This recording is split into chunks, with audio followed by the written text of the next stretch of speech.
Oke guys, assalamualaikum warahmatullahi wabarakatuh. Kembali lagi dengan channel saya Kultur MSC. Jadi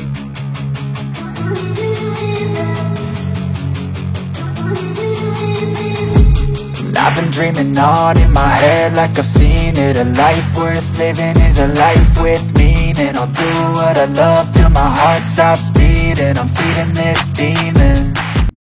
oke guys, assalamualaikum warahmatullahi wabarakatuh. Kembali lagi dengan channel saya Kultur MSC. Jadi ini lokasi kerja saya yang baru di Bengkalis ya, tepatnya di Provinsi Riau, Pekanbaru.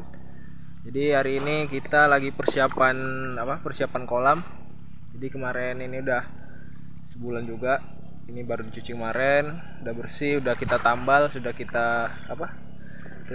kita bersihkan nih. Hari ini kita mau kaporit dasar.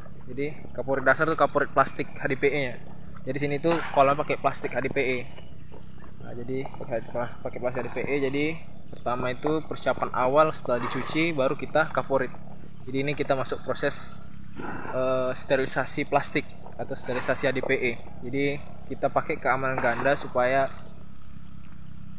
bibit penyakit yang masih nempel di plastik atau pas saat dibersihkan itu dia nggak terikut. Jadi kita siram pakai kaporit supaya lebih bersih lagi. Jadi jangan kemana-mana guys, jangan lupa like, comment, dan subscribe. Oke guys, jadi ini sama Bang Ipul, panggilannya Ahmad. Ini asli orang Bengkalis. Jadi ini kita hari ini kegiatannya kaporit plastik HDPE. Jadi tadi udah dari sana tadi udah kita kaporit ya kan. Ini cuaca mendung guys, jadi agak-agak gelap gimana gitu ya. Sana tadi udah kita kaporit di sudut, baru ke sana. Jadi ini kita tuh kasih kaporit juga ini guys. Jadi biar lebih di pipa pembuangan itu kan takutnya ada yang nggak kena dicuci gitu. Jadi kita kasih kaporit lebih banyak. Ini kita kaporit sampai keliling sampai atasnya. Nih.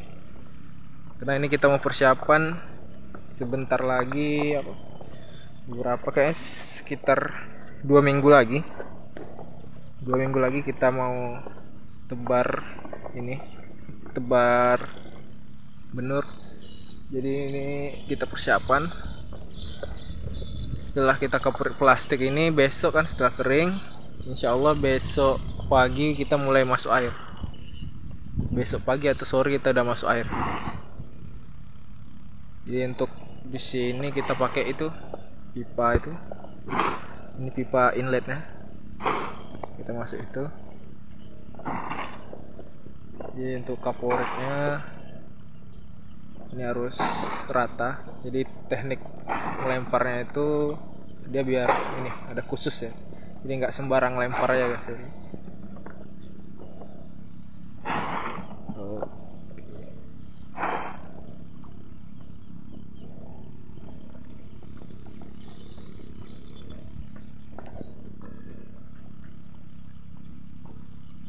Jadi ini harus rata kena kaporit ya. Rata kena kaporit, ini bekas tambalan-tambalan. Ini di sini kita pakai ini kaporitnya, putih-putih ini.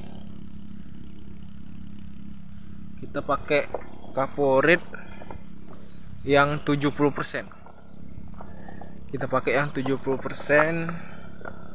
Kadar klorinnya yang 70%. Jadi lebih kuat dari yang biasa. Biasa itu kita pakai 60% sampai 65%. Jadi sekarang ini kita pakai kaporit dengan kadar klorin itu yang 60% ya. Oke. Ini nanti semua ini kita kaporit ya.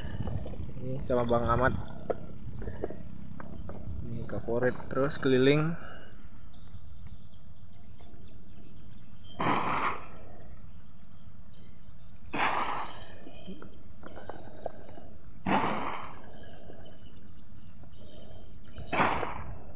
Jadi untuk nebar kaporitnya ini dia nggak sembarangan juga guys. Jadi ngelempar itu sistemnya kayak nebar gitu, jadi biar merata dia. Kenapa kita lempar bagian atas yang duluan supaya dari atas itu kaporit sama air itu jatuh ke bawah. Jadi air yang kita gunakan itu bebas sih, kita bisa pakai air laut atau air tawar. Ini kita pakai air hujan yang manfaatkan air di kolam soal tadi hujan.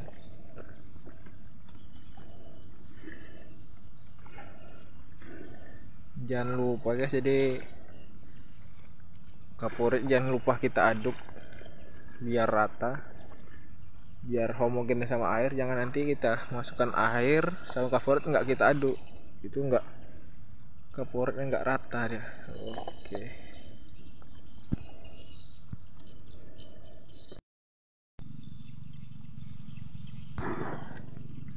Oke guys, jadi ini udah mau sampai ini, untuk kaporit plastik udah mau nyampe selesai ya, yang untuk dindingnya aja tadi dari sana ini keliling terus, ini udah nyampe di pertengahan, ntar lagi selesai, baru nyampe sini selesai. Tinggal kita yang ini alasnya aja, alas bawah, baru kita kaporit lagi. Oke.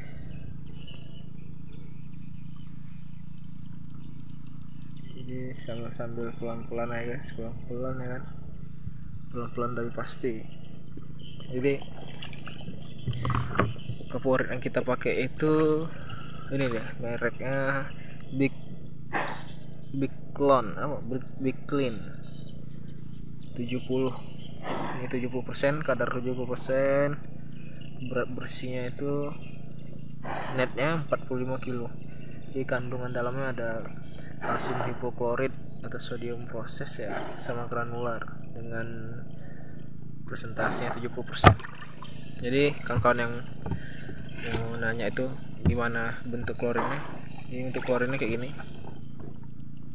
dan kayak gini dia, jadi dia bentuknya kasar kayak gini. Jadi yang umumnya kita pakai itu kan yang kayak bubuk ya, yang 65% sama 60%. Untuk yang 70% nya kita pakai klorin yang ini, yang agak kasar ini. Jadi untuk ini kita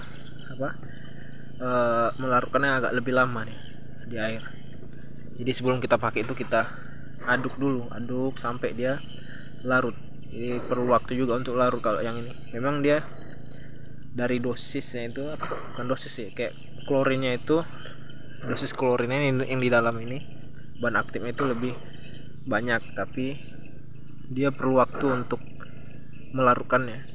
Jadi melarutkan agak lebih lama daripada yang biasa. Yang biasa kalau yang bubuk itu kan kita pakai, yang biasa kita pakai itu kan waktunya nggak lama, dia campur sama air kan dia langsung homogen. Jadi kalau untuk yang kita pakai ini dia perlu waktu untuk ini,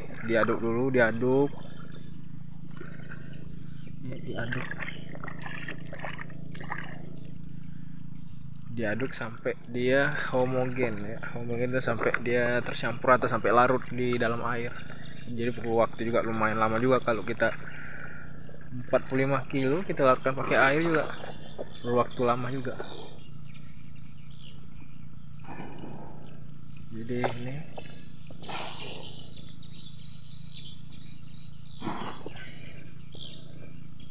ini yang perlu diperhatikan kawan-kawan saat kaporit ini sebenarnya harus kita pentingkan keselamatan kita dulu ya, keselamatan kita terutama di klorin ini kan tajam, jadi kita harus memperhatikan kesehatan kita juga. Yang penting itu pakai masker, sebenarnya standar pakai masker, cuma kan di lapangan kita sekarang susah dapatkan masker ya kan. Bisa pakai baju, pakai apa, melindungi penciuman lah, melindungi hidung kita.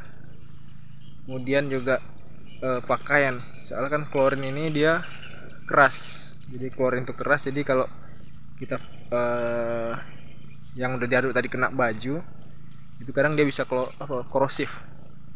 Jadi di baju kita itu bisa pudar dan bisa cepat lapuk gitu kena klorin. Jadi kita harus ekstra hati-hati saat melempar klorin. Jangan kena itu, jaga penciuman, awas kena mata, soal ini keras 70%. karena kalau udah kena mata ditakutkan bisa fatal, itu bisa mengakibatkan kebutaan. Kalau hidung itu bisa menyebabkan gangguan pernapasan, jadi kita harus ekstra hati-hati. Jadi untuk kalau di rumah punya klorin ya, punya kaporit, jauhkanlah dari jangkauan anak-anak. Soalnya kan anak-anak kan nggak tahu, anak-anak kecil tuh nggak tahu klorin ini bahaya tuh, nggak pikirnya kan bedak katanya dipakai pula kan, jong pula nanti kena paru-parunya, takut kita bahaya untuk gangguan pernapasan anak-anak. Jadi harus lebih hati-hati kan kawan. Oke guys, jadi ini udah mau sampai finish, udah mau tinggal ini, tinggal alas-alasnya itu tadi di sana udah, ini udah kelihatan putih-putih itu, putih-putih ini udah, ini tinggal alas-alasnya, tinggal dasarnya. Nanti untuk yang lain yang kayak basah-basah berair ini, nanti ini kita kasih kaporit lebih banyak dari masih berair. Kita nggak bisa buang air karena posisinya masih pasang.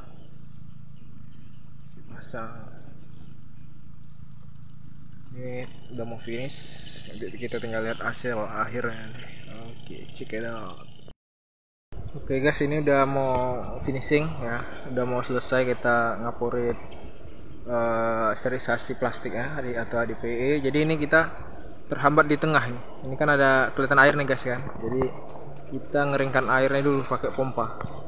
Jadi ini kita pakai pompa, ini pompa celup ya, ini. Jadi kita pakai pompa celup. Ini, jadi ini pipa keluarnya. Pipa keluar dari ini, dari buangan tengah sana.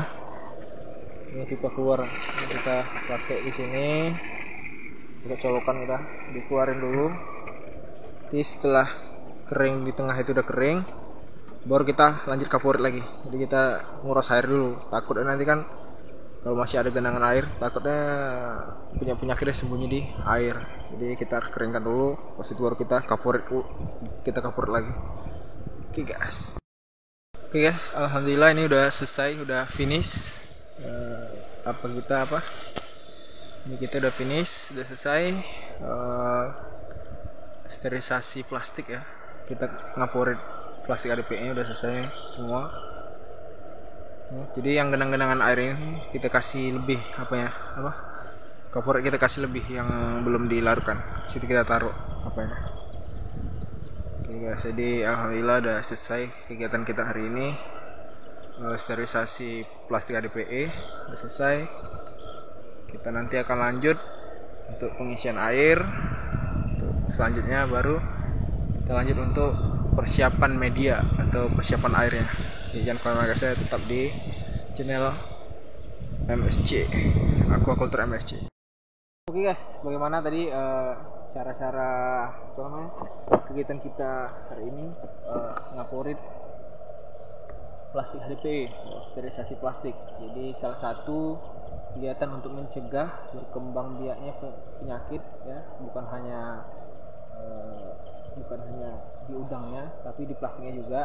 Jadi supaya bibit penyakit yang dari siklus kemarin atau bakteri-bakteri jahat yang dari siklus kemarin itu bisa kita minimalisir atau kita bunuh atau kita habiskan gitu yang ada di plastik ini. Walaupun sudah dicuci, walaupun sudah dibilas segala macam, kita harus pakai keamanan ganda. Lebih baik mencegah daripada mengobati. Jadi di sini kegiatan hari ini tadi itu kita ngaporit plastik. Jadi tujuannya itu untuk pertama itu sterilisasi. Ya, sterilisasi pasti membunuh segala macam patogen, mulai bakteri, vibrio atau segala macam ya yang ada di kolam ini. Jadi kita tingkatkan keamanannya ya kan. Kemudian kaporit ini juga untuk kaporit dasar itu memang rata-rata tuh yang dipakai itu sekarang sih rata-rata udah pakai kaporit dasar ya, kaporit bukan dasar airnya, kaporit plastiknya rata-rata sekarang udah pakai, karena semakin berkembangnya budidaya udang semakin banyak lagi macam-macam penyakit. Jadi kita wanti-wanti dengan cara penggunaan kaporit ini, pengaplikasian kaporit untuk sterilisasi plastik HDPE nya atau kolamnya gitu. Mungkin di kolam tanah jarang sih ya. Di kolam tanah itu biasanya pengeringan, buat di pengeringan kalau kolam tanah lebih tradisional. Jadi kalau untuk kolam plastik, kolam beton biasanya kita pakai kaporit. Ada macam-macam kaporit. Di sini kita pakai kaporit yang 70%. Ada juga kaporit yang 65%, 60%. Ada lagi yang kaporitnya itu klorinnya yang sampai kandungan klorin itu sampai 90%. Ya, itu nama merek apanya itu, produknya itu TCA. Jadi per kemasan dia itu 50 kilo. Memang harganya lumayan mahal karena memang dosisnya lebih tinggi daripada yang kita pakai di sini. Ya mungkin video hari ini cukup sampai di sini. Bagi kalian yang punya pertanyaan di seputaran budidaya, terutama budidaya udang untuk saat ini, silahkan komen di bawah kolom komentar kalau masih ada pertanyaan. Kalau memang request video silahkan. Dan insya Allah selagi bisa nanti kita buatkan. Sekali lagi saya mohon maaf baru bisa upload lagi sekarang karena kemarin sibuk untuk pindah ya, karena masih menyesuaikan, kita masih menyesuaikan sama tempat baru tempat kerja baru, jadi kita masih aklimatisasi lah kalau di dunia budidaya kan, masih penyesuaian dengan lingkungan di sini, dengan tempat di sini, dengan macam-macam orang yang ada di sini gitu. Jadi kita sesuaikan, lihat kondisi segala macam. Jadi lumayan lama juga ya, hampir setengah bulan udah nggak upload video. Jadi jangan lupa dukung terus channel ini supaya semakin berkembang, supaya banyak ilmu-ilmu, tips-tips tentang budidaya udang yang akan saya berikan kepada kawan-kawan. Jangan lupa like, komen, dan subscribe channel ini karena subscribe itu gratis. Wassalamualaikum warahmatullahi wabarakatuh.